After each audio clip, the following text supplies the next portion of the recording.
Good morning, Claire. It would be a hot and humid election day here in Cebu today because according to the local office of Pag-asa, there will be less chances of rains today as per their study for today's forecast.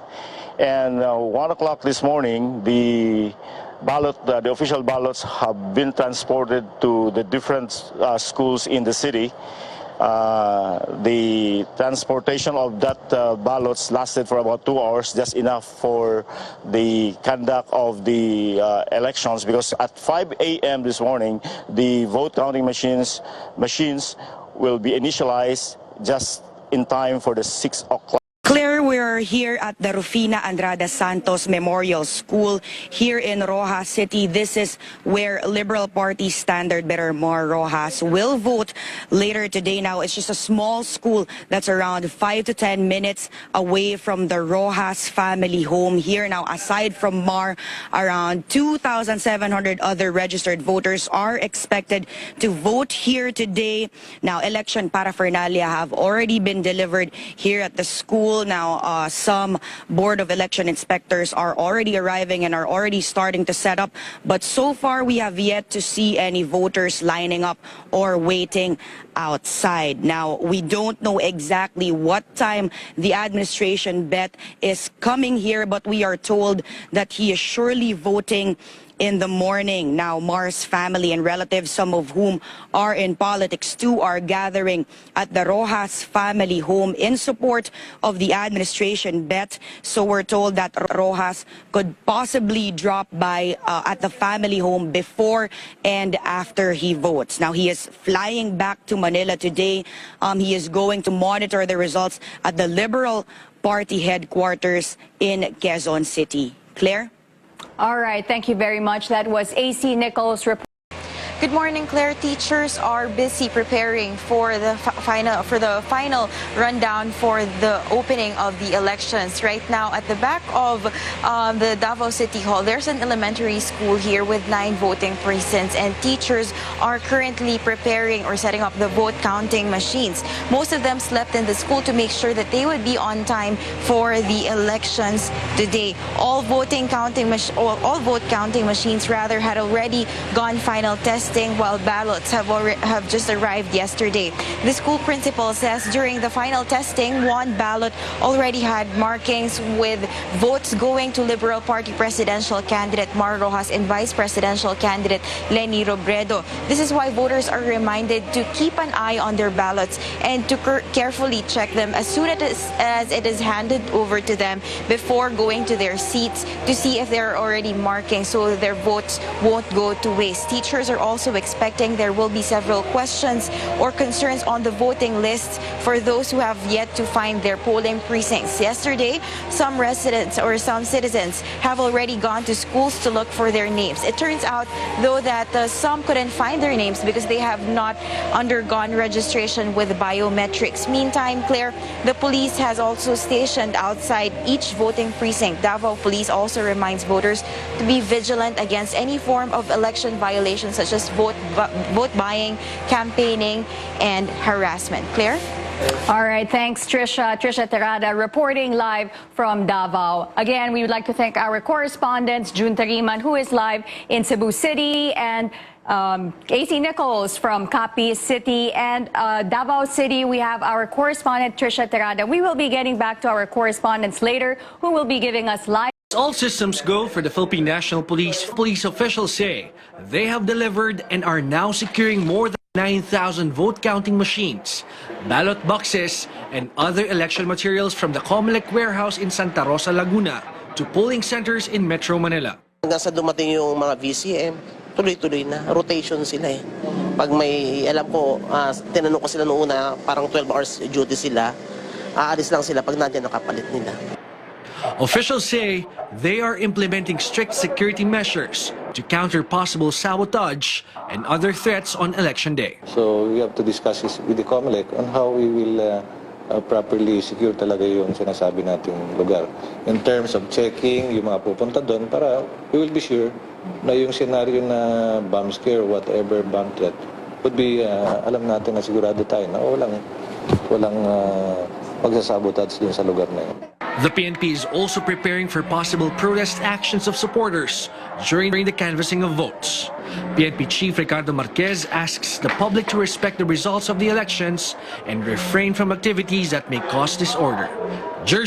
Claire, the sun is already up here in Ilocos Norte, and as early as 3:30 in the morning, teachers have already flocked at the Lawag City Treasurer's office to pick up the official ballots as well as materials that will be used in today's elections. The teachers, Claire, are energetic and they say that they are ready for today's elections. Earlier, we visited the Lawag City Central Elementary School, and the teachers there are already preparing as we expect that polling centers will be opened at around 6 in the morning. Those teachers who are first-timers to serve as members of the Board of Election Inspectors they say that they're quite nervous, but they are hopeful that the elections will be peaceful and orderly here.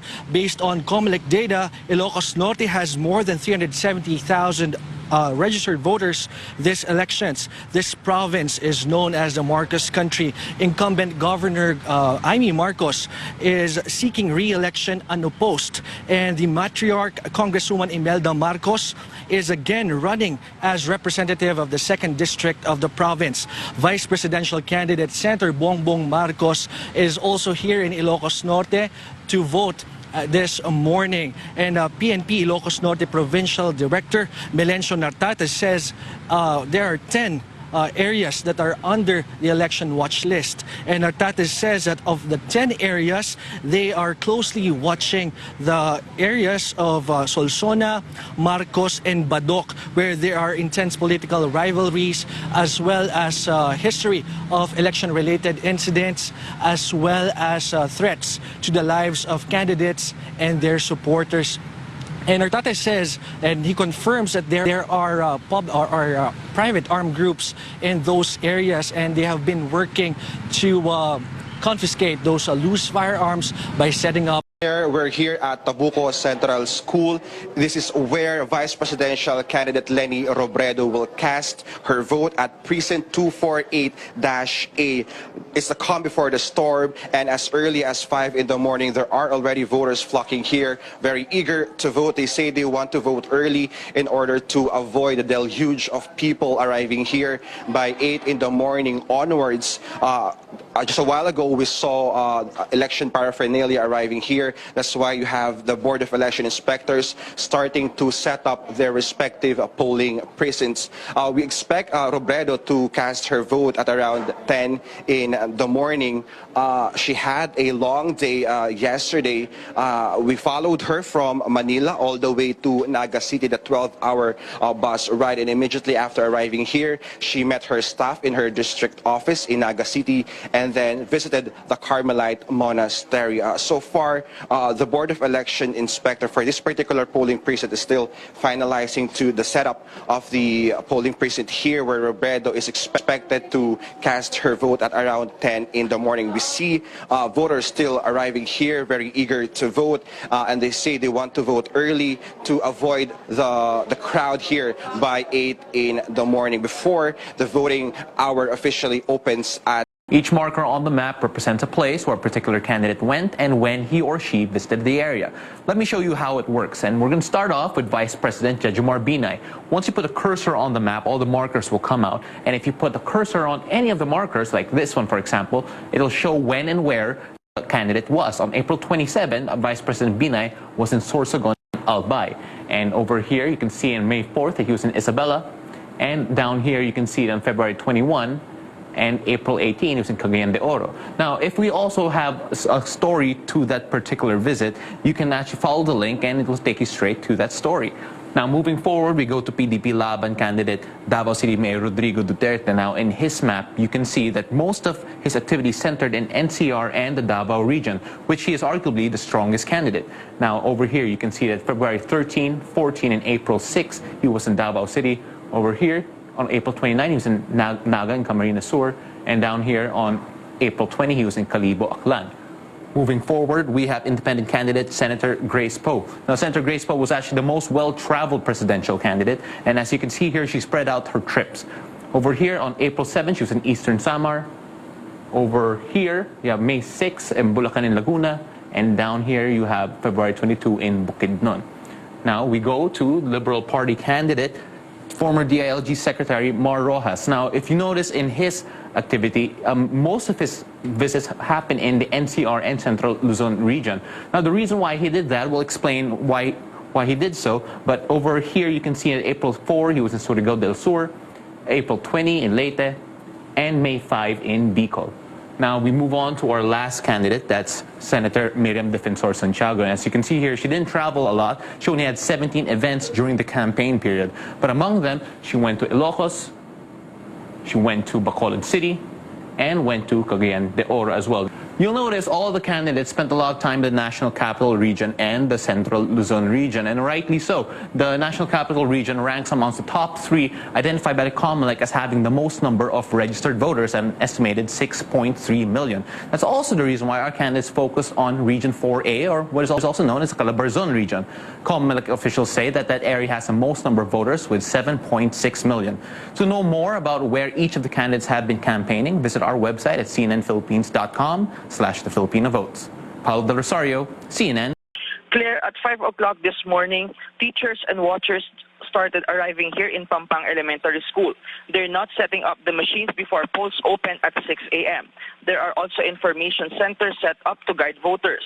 Senator Lito Lapid, who is running for mayor, is expected to arrive here in the school to vote at 6 o'clock in the morning. His opponent, incumbent Mayor Edgardo Pamintuan, will vote at 8 o'clock at Pulongbulu Elementary School, while Vice Mayor Vicky Vega, who's also running for mayor, is expected to vote at Kutkut Elementary School. For the elections, usual preparations involved posting of the voters list and other important signages, placing of ballot secrecy folders, and marking pens, as well as setting up of the vote counting machines. As of now, there are still no voters starting to show up, but the BER are expecting a bulk of them once the precincts were opened. Claire? Thank you, Justine. That was Justin Dizon. Rain opened election day this morning in Baguio and some parts of Benguet province, but nonetheless, all is set according to the Commission on Elections Cordillera. As early as 5 o'clock in the morning, COMELEC said the BEIs have already reported to the different precincts in Baguio and La Trinidad, the capital town of Benguet. No violence or problematic incidences were reported, according to the COMELEC. As per latest update, the entire province of Abra is still under COMELEC control due to the reports of harassment among political candidates and vote buying. Closely being monitored in Abra are the towns of Pidigan, Tineg, Lagayan, Dolores, and Langiden, according to the Philippine National Police Cordillera, due to its intense political rivalries. Other areas of concerns are the town of Pinukpuk and Tabuk City and Kalinga. In Mountain Province, the provincial COMELEC office has already forwarded to its legal department the COC of attorney Casey Jill Mayaen to decide on its merit. Mayaen filed a substitute for his father, the late Governor Leonard Mayaen, who was supposedly running unopposed for the third and last time when he suddenly died. That's the latest report from the court. We'll go to Makati, where we can see Vice President Jejomar Binay is about to cast his vote. It is currently almost 6 o'clock in the morning, and polls are just about to open. And you can see that there are already a lot of people, and they are flocking. Very exciting. Jejomar Binay, Vice President, is now there and will be casting his vote right now.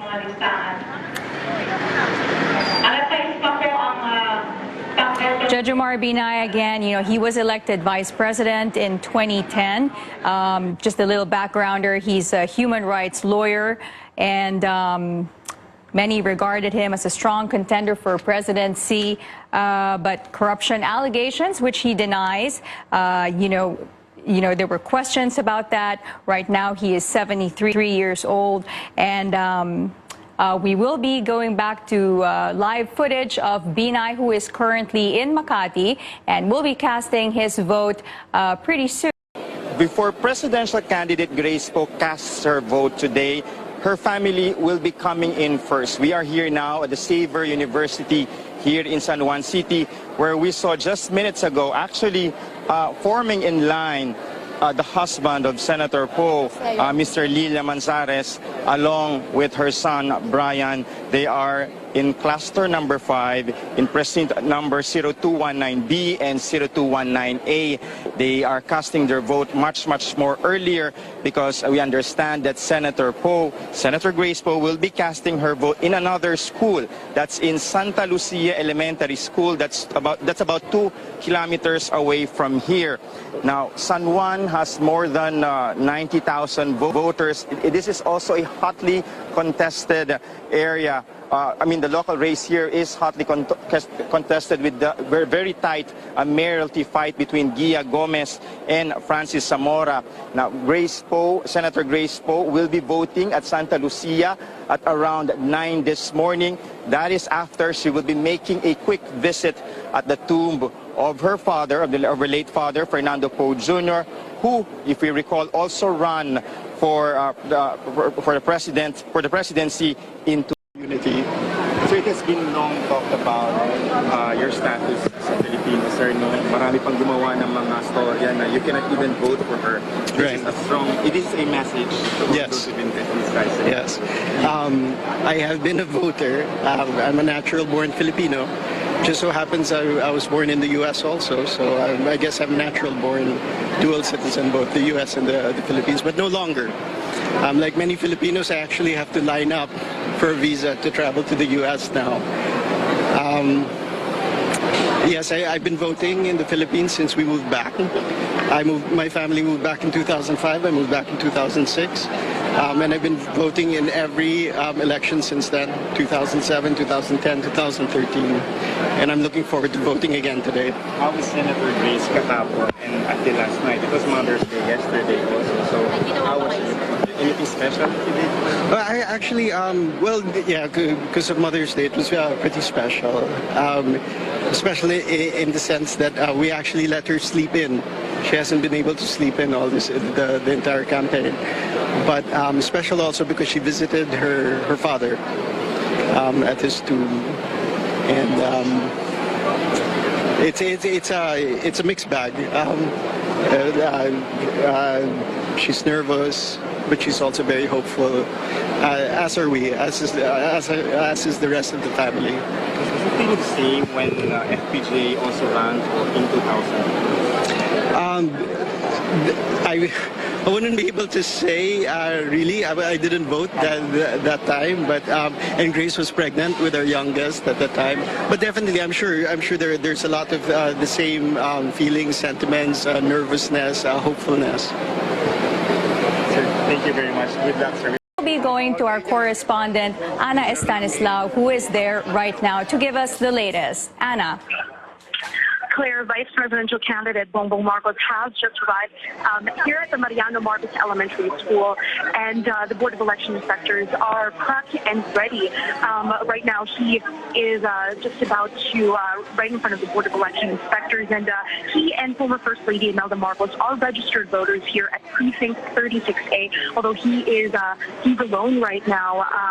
There are about 377 registered voters in this precinct, and voting starts at 6 a.m. And after Senator Marcos votes, he and his family will head to the Batak Church to pray. Then they'll make their way to the Batak Mansion for breakfast and a press conference with media. We just spoke a few minutes ago with Senator Marcos, and he says that he's confident for a victory and that they will win. And his message to his supporters to protect their ballot. Back to you, Claire. All right, thank you. That was Ana Estanislao reporting from Ilocos Norte. Again, you just saw Vice Presidential candidate Bongbong Marcos, who is now at the precinct, getting ready to cast his ballot. He is alone right now, and later on, as our reporter has mentioned, he will be heading to Batak Church, and they will also be giving a press conference, so watch out for that. And now we go back to San Juan, where the mother of Senator Grace Poe is. Susan Roses is arriving at the San Juan precinct to cast her ballot. Susan Roses is the mother of presidential candidate Senator Grace Poe. Earlier, we also saw over there in that area, the husband of Senator Grace Poe, Mr. Neil Yamanzares, and who is joined by their son, You can see Jejomar Binay, Vice President Jejomar Binay with his son Junjun has just finished casting their vote there at Makati City. He was there just a little bit earlier before 6 o'clock getting ready, and now he is done. We have our correspondent Joyce Ilas later on to give us an update. Again, you are looking at live images of Vice President Jejomar Binay and his son Junjun. And on the left side of your screen, you are looking at the husband of Senator Grace Poe, that is Neil Llamanzares, who is currently casting his vote. He is at the Xavier University in San Juan, where also the mother of Senator Grace Poe is at the moment. Susan Roses is there. And right now you're looking at live images of their son, Brian Llamanzares, who is also casting his vote. And on the left side of your screen, we have presidential candidate Bongbong Marcos, vice presidential candidate Bongbong Marcos, who is in Ilocos Norte, and he has just finished casting his vote.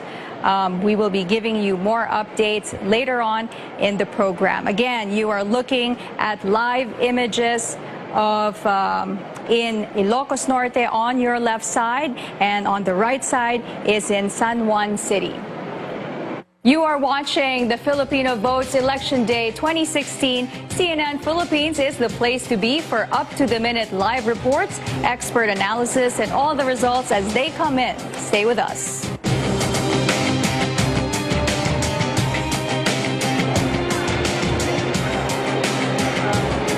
You can see behind me the situation is still a little quiet here, even a little sleepy at a first glance, but we do know that there's quite a bit of action ongoing, at least for the staff at the Comelec Voter Care Center.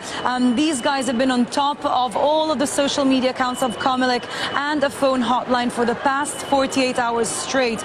They are answering to all of the people's queries and questions, and we know that what people are asking most often is what is their precinct number and what is their polling location. So let me give you a bit of advice for our viewers at home. They can check this data on the official Comelec page at www.comelec.gov.ph, and just by using the precinct finder search engine. But if any of our viewers are experiencing problems accessing the Comelec website, say the page is not loading at all or it's not loading fast enough, that is possibly due to high traffic being experienced at the moment. So the best thing that voters can do is call any of the hotline numbers they find on the official Comelec Facebook page, and also pinned on the Twitter account at Comelec all caps, or personal or PM the social media accounts. Also make sure you are on the certified Comelec pages, which bear the blue tick. There are also Globe and smartphone numbers which people can text or call. You can see these numbers on the Facebook page of Comelec. These are for Globe 0995 2417150. Let me repeat that. For Globe numbers is 0995 2417150, or for smart numbers that is 0918 566 8301. That's all for now from the Comelec Pilipinas headquarters. Today is a very big day, and tell us, how many police officers and additional security personnel do you have deployed around the country? Basically, almost 140,000 were deployed today, and for about 36,000 polling precinct. Every polling precinct we deployed 2 personnel, and other than that, we deployed about for every police station we deployed quick reaction teams, and of course the anti-criminality mandate of the PNP are still there. We deployed some personnel for this, and we also have augmentation from the armed forces of the Philippines. Mm-hmm. And what are the most critical election spots are you expecting for these elections? So far we have 9 priority areas. We have Abra, we have Western Samar, Negros Island, Negros Oriental province. We also have Pangasinan, Masbate, and Maguindanao. Ng partido niya, okay lang yun. Sir, kanina Pero yung ang baabal, yung mga watcher o kung sino man sa loob na watcher o outsider. Kasi kung botante ka, yung kulay ng partido mo, okay lang. Sir, kanina nakausap niyo si Doktora. Kasi campaigning yun eh. O kaya gagamitin nyo na under duress. Binabantayan ka namin. Sir, kanina nakausap niyo po yung principal. Ano po yung hiniling niyo, sir? Hindi, tinanong ko muna. Opo, ano po yung tinanong niyo? Sabi ko, tama ba yun? Yung mga naka-party color, yung mga who appears to be watchers. Yung watcher, may authority yun, kaya naka-ano yun. Pero yung magsuot sila ng kulay ng partido nila, bawal naman. Which I think is, sabi nung principal, supervisor, kakausapin niya yung kwan. Sir, how's your day so far? So far, so good. Woke up early. How was your voting, sir? Tama naman ba yung lumabas sa resibo? Tama. Sir, what did you do before going to the precinct? I said my, not complete the morning prayers, but I said my prayers before I left our house. na po? Kapag almusal na kayo, sir? Hindi ko magagawang kumain ng hindi kayo kasabay. Sir, mag-irereklamo niyo pa po ba yung mga poll watchers kanina? Or okay? Hindi naka-register yung complaint. Sir, ipaparegister niyo yung complaint? Hindi, gagawin naman yun eh. Meron silang, I think, may instruction yun eh. Any and all complaints. Pipi, kumusta po ang tulog nyo? Nakatulog ba kayo? Naalala kita eh, nakatulog pa kayo. Seriously, maganda naman. Seriously, lagi naman eh. Basta, siguro I can share to you, that's yung what I had experienced, na madali kang makatulog, saka sound sleep. Mag-inhale kayo ng 10 beses. Sabi nila, yoga daw yun eh. Pero I wouldn't. Pero talagang totoo yan. So how do you plan to spend the rest of the day? Habang nag-aabang ng resulta, ano kung gagawin niyo? We'll be monitoring what is happening all throughout the country. Secret. Kailangan mo rin. Tama kami, sir. Tama. Next question, please. Nakahanda na po victory speech niya. Nakahanda na po victory speech niya. Kagabi, nihanda ko na yung victory speech namin kasi dahil sa ang tingin ko talagang palagay ko katulad ng nakita ninyo, mga nakasama ko sa pag-ikot-ikot, talagang mananalo tayo. Sir, ano yung una yung gagawin, sir, after yung complaint? Ang unang-unang kong gagawin, pagkahiwalay natin, tatapusin ko na yung aking morning prayers. Tapos, kain tayo sa bahay namin. Message to voters sa boboto ngayon? Pakisabi lang ho ninyo dun sa mga boboto. Kasi ako nga, nagulat ako, kahaptante na ako. Yung pala, alas 6 ang butuhan. So, Sir, alas 6. sir, kung kayong tatanungin, sigurado na kayo ng panalo. May kaunti po ba kahit bahid lang ng agam-agam na baka hindi yung gusto niyo ang mangyari? Hindi. Yung agam-agam ko, sana hindi totoo na magkakaroon ng massive cheating. Bibibinay, pinakita niyo po kayo na sa anak niyo inyong balota. Hindi ko pinakita. Ikaw naman eh. Sa bagay, wala namang masama yun.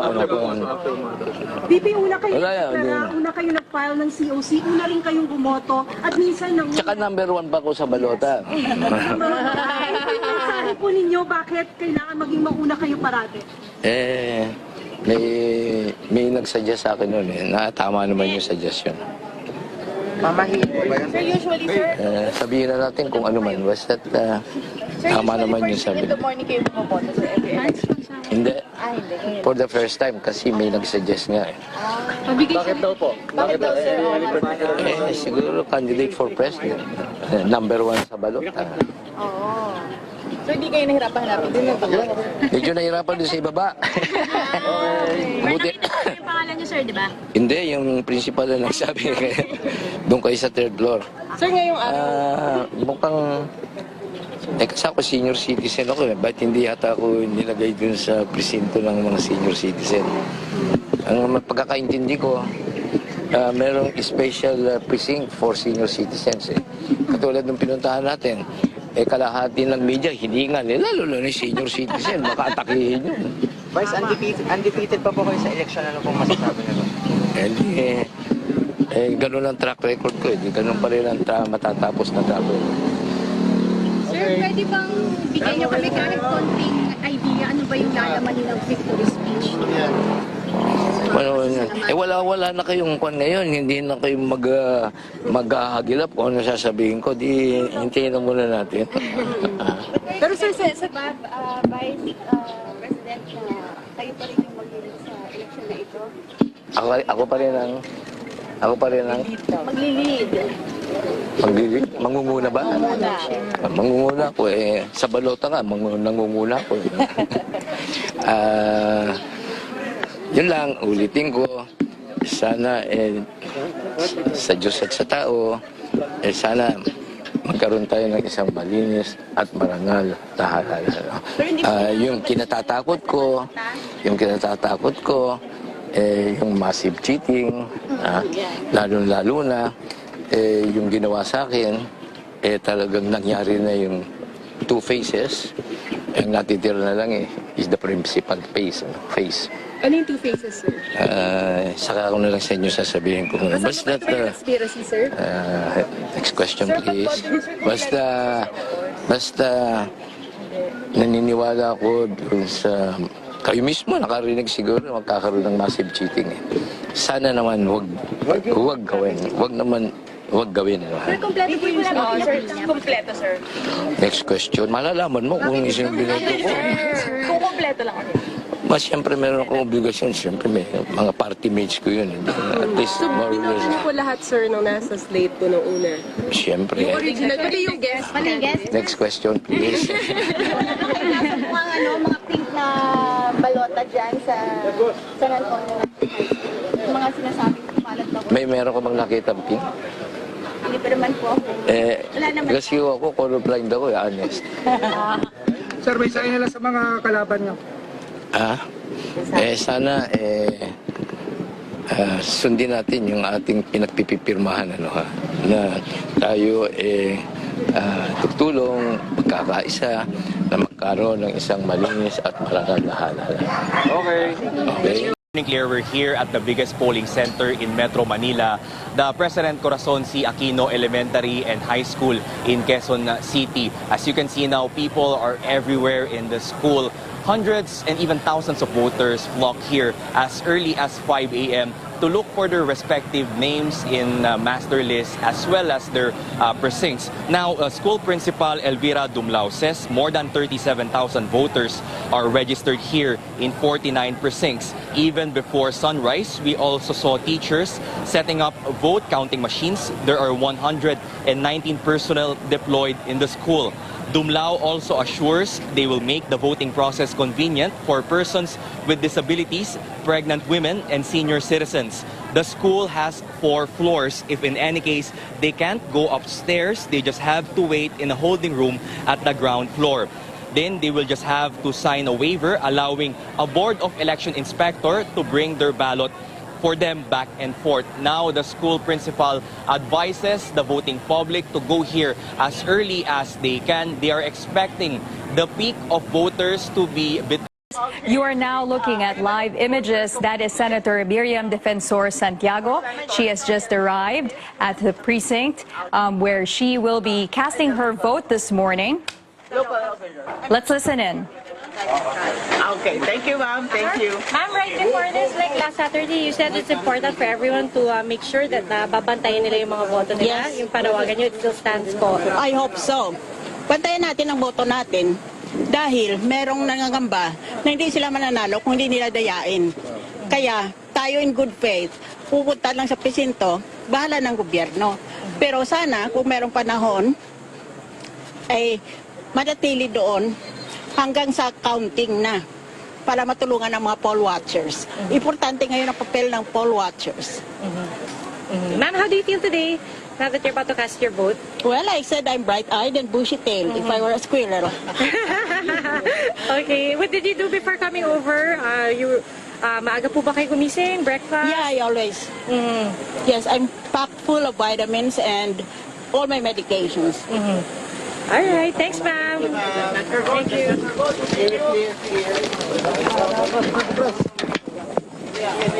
All right, again, we just heard Senator Miriam Defensor Santiago. She just arrived at the polling precinct at the La Vista Clubhouse in La Vista Subdivision in Quezon City, where she will be casting. What are you feeling, and what do you think are the Filipino people feeling at the moment?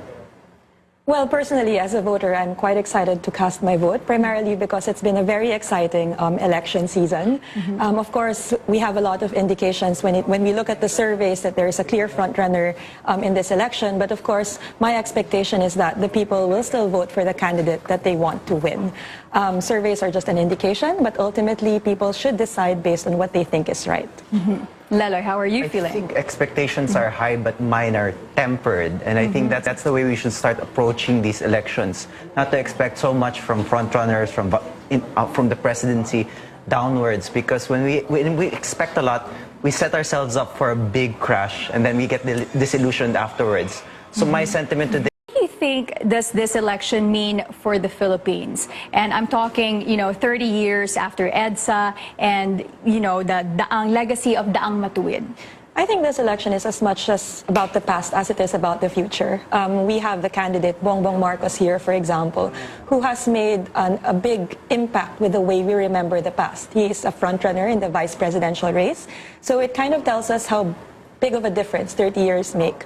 But also that, let's not forget, he ran for Senate in 1995. He didn't win. He was 16th place at that time. So you can just see the difference from 1995 to 2016, where the Marcoses are actually making a comeback in the national scene. So I think I would frame this election in this manner. We always talk about the election as a vote for the future, but also this is a referendum on the legacy of EDSA, how people remember. Now, again, we are looking at live images, Nicole, of Senator Miriam Defensor Santiago. She is, looks like she is getting a receipt, a voter's receipt there. Later on, she will be speaking to us or giving us an update on how the voting. What about you, Leloy?